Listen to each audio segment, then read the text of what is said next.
Opener here to the double header. Steve Folkes takes it ahead, about 11 metres out from the St George line. Billy Johnston dummy half, the dummy open side, and he scurries back to the blind, but he's held by Chris Walsh, and the captain Anderson goes in now. Peter Kelly met and pulled down by Jarvis and Craig Young. Steve Mortimer lurking behind the play the ball. That's him with it now. Now Terry Lamb. And the ball has gone astray. Michael Beattie picks up the loose ball. He gives it out to Mike O'Connor. He's got speed to burn O'Connor. They won't catch him. He's racing home. Michael O'Connor scores for the Saints. 4 minutes of the match gone. A loose pass from Terry Lamb. Scooped up by Michael Beattie into attack, but... Well, we mentioned earlier in the call that Steve Mortimer could well use the chip kick to break up the St George defence, and Brian Johnson saved a potentially dangerous situation there for St George. Mike O'Connor stepping around Farah, stands in the tackle of Lease, gets it to Haddock, switches it back to Jarvis. Now it's with Brian Johnston. He'll make a long run. He's made 25, picked up Perry Haddock, and he's covered by the left flanker for Canterbury, Kevin Pobji, tackling on the right wing. We can see now as the teams get tired, the game's starting to open up. And Johnson to Beattie, now to O'Connor, gets inside, Burns inside the 22, out to Graham Wynn. Graham Wynn has taken the corner post. No try, says the referee.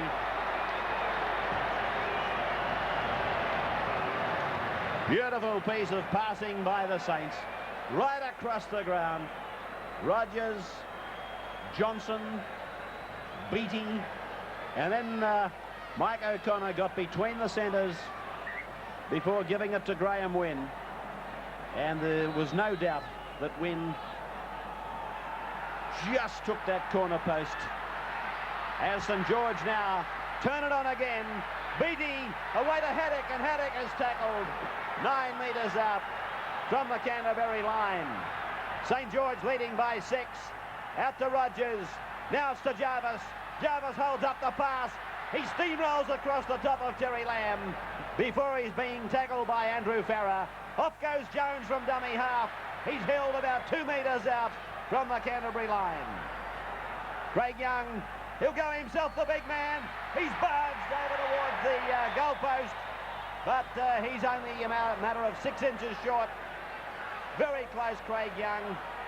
Jones, the dummy half, spun out to Haddock, gets a pass away, and a nice sandwich tackle stops the progress of Mike O'Connor. 5 gone for the Dragons. It's with Chris Walsh. Gets a pass, oh, beautifully round the corner for Michael Beattie to score. Well, what a pass by Chris Walsh. And St George.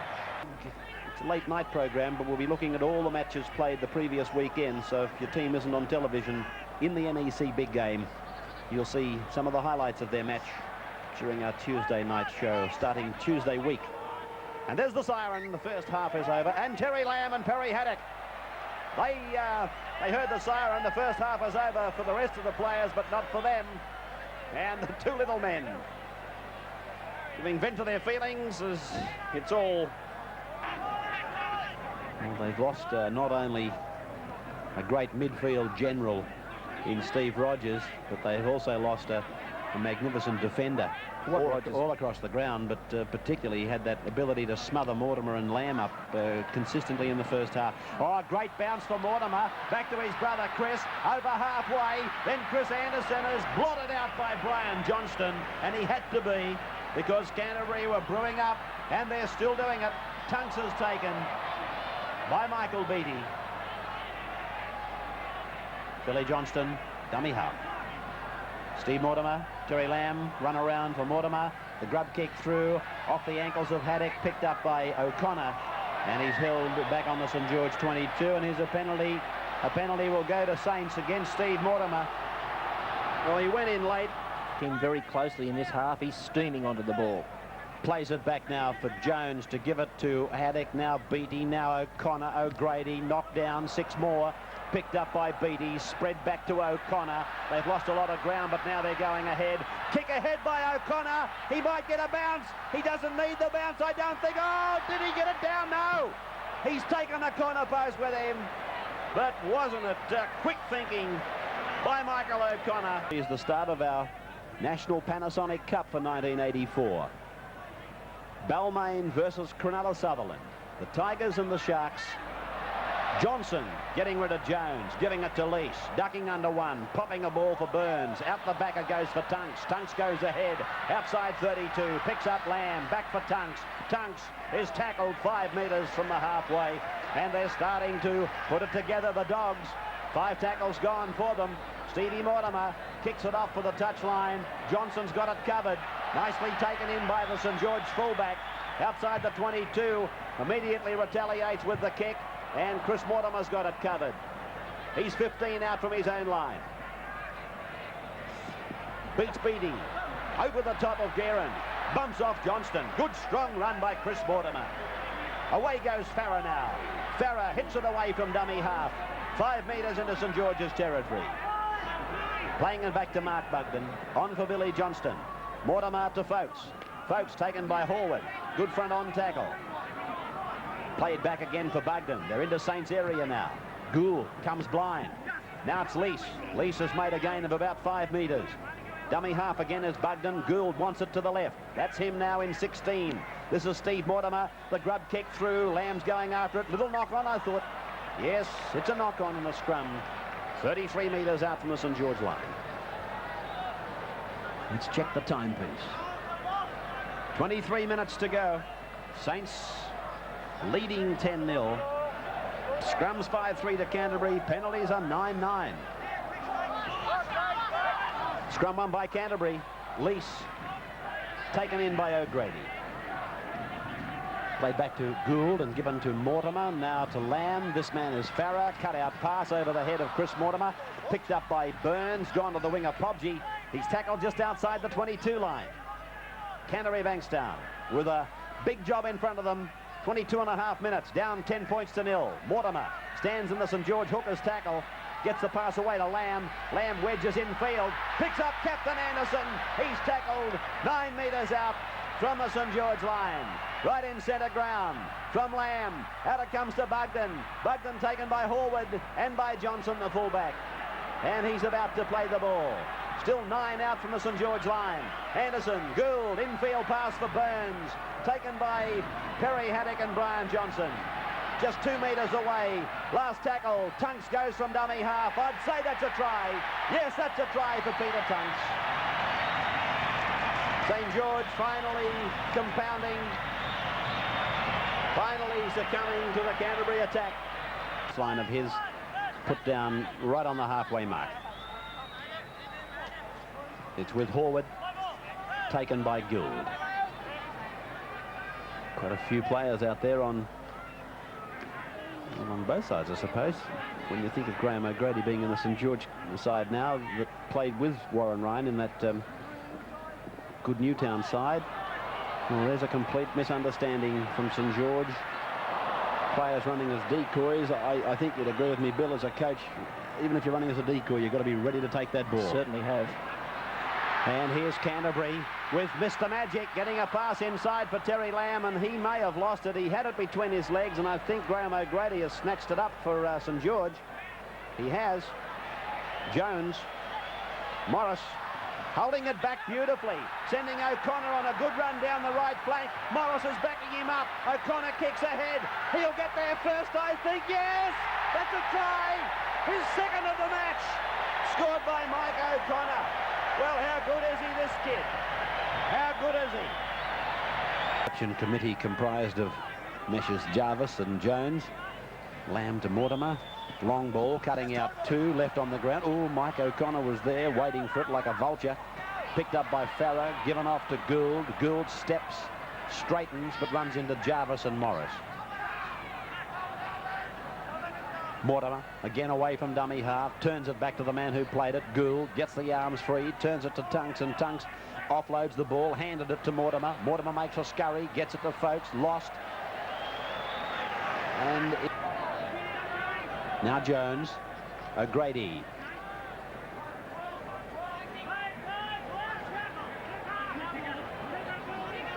Sunday we present for you the Manly Canterbury game as Jones gets away from dummy half, still going over halfway, gets it onto Gearan. Could be a try coming. He's floated a magic ball inside to Horwood. Horwood's away from a high tackle. Now he's put down 7 metres out from the Canterbury line. That's the turnover, and Canterbury come up with it. And that long break for St George all started with some very sloppy marker defence by 2 Canterbury players. In favour of the St George side. Many were in New South Wales down there at Wollongong Showground and Vikings Park Saturday and Sunday of this weekend. Great young footballers of the future. And speaking about young, what about that run from Craig Young? I did indeed use the right word at the right time. He's had a whale of a game, Craig Young. Now it's out to Haddock. He goes for a pot shot, a drop goal. Martin Weeks shades his eyes to check it. He says, all clear here. Another point to the Dragons. 17 points. A couple of very strong displays this year after Canterbury lost Peter Mortimer. Jarvis taken by Robinson. Playing now on the 22 line, St George's end of the ground, but there's no worries for St George now. Everything is safely parcelled up for them. 17-4 and 3 tries to 1. Walsh hit with a shoulder charge from Folkes. Speared back for Johnson. Steps around Tunks and sends it straight to the waiting arms of Chris Mortimer. Tackled by Michael O'Connor. Burns again.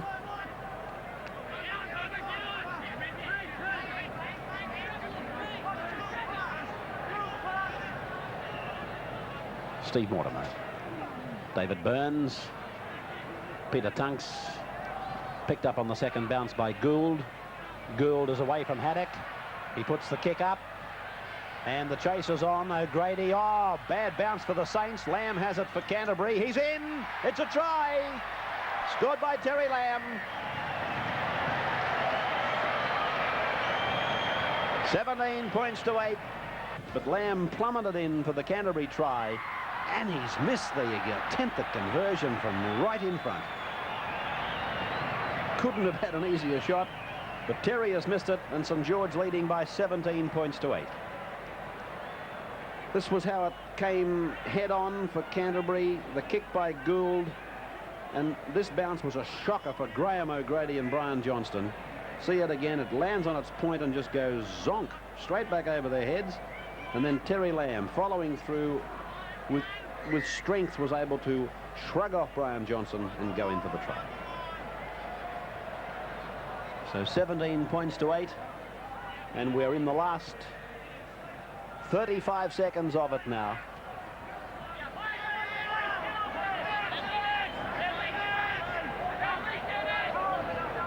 Mortimer, Gould, Chris Mortimer. We'll take you to the dressing rooms after this match tonight for the announcement of the man of the match. NEC and Electronic Sales and Rentals giving the $500 cash to our man of the match, or men of the matches through 1984. Quick passing by Canterbury to Steve Folkes. There's the crowd counting down the seconds. The referee acknowledges receipt and calls a halt to the second of the double-header nights at the Sydney Cricket Ground. Tonight, I suppose, could be termed the night the outsiders both got up. Balmain the early, St George the late. St George defeating Canterbury 17-8, picking up where they left off in their trial win over Canterbury a few weeks back. Mike O'Connor 2 tries, Mike Beattie the other. Rogers kicked 1 before he left at half-time. Gearan kicked 1. Perry Haddock a drop goal. And for Canterbury, Tunks and Lamb both scored tries for Canterbury. So the Dragons